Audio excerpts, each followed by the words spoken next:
મારા વાલા સ્નેહીજનો સૌને જય શ્રી કૃષ્ણ, જય ગુરુદેવ, જય સિદ્ધનાથ. આજે મંગળવાર, મહાવદ છઠ, રાશિ છે તુલા, નામના અક્ષર છે ર ને ત.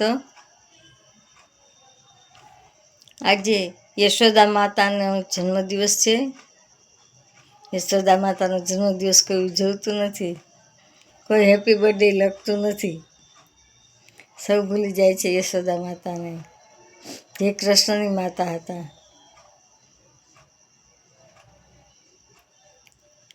આજે વ્યતિપાત છે.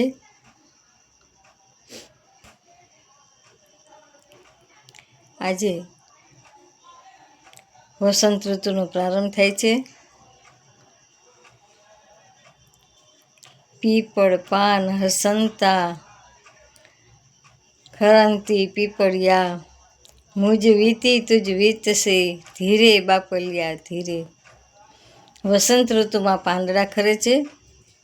ત્યારે જૂના પાંદડા પડે છે, ત્યારે નવા પાંદડા ફૂટતા એ હસતા હોય છે. ત્યારે નવા પાંદડાને કહે છે કે ખમ બાપા, ધીરે ખમ, મારા જેવું જ તારી માથે વીતશે. જેવું મારી માથે વીતી રહ્યું છે એવું તારી ઉપર વીતશે. આમ વાત છે. આ પણ આપણે પણ સમજવા જેવી વાત છે કે જુવાન માણસો, વૃદ્ધ માણસો પર ઘણીવાર હસતા હોય છે. તો એને કહેવાનું એટલું જ કે તમે પણ વૃદ્ધ થશો.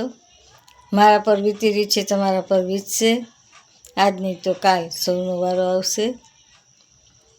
માટે ધ્યાન રાખવું, કોઈ ઉપર હસવું નહીં. ઘણા અપંગને જોઈને હસે, ઘણા વૃદ્ધોને જોઈને હસે, તો હસવું નહીં કોઈને જોઈને. જય શ્રી કૃષ્ણ, જય ગુરુદેવ. મારી આ ચેનલને લાઈક કરજો, શેર કરજો. હું જ્યોતિષ તથા વાસ્તુશાસ્ત્ર ફ્રી કરું છું, તેમજ કર્મકાંડ કરું છું. કોઈને કામ હોય તો એકવાર કોલ કરજો, પણ વારંવાર કોલ નહીં કરતા. હું ફ્રી થઈને કોલ કરીશ. 98 242 94 054 આ મારો મોબાઈલ નંબર છે. મારી ચેનલને લાઈક જરૂર કરજો. જય સિદ્ધનાથ, જય ગુરુદેવ.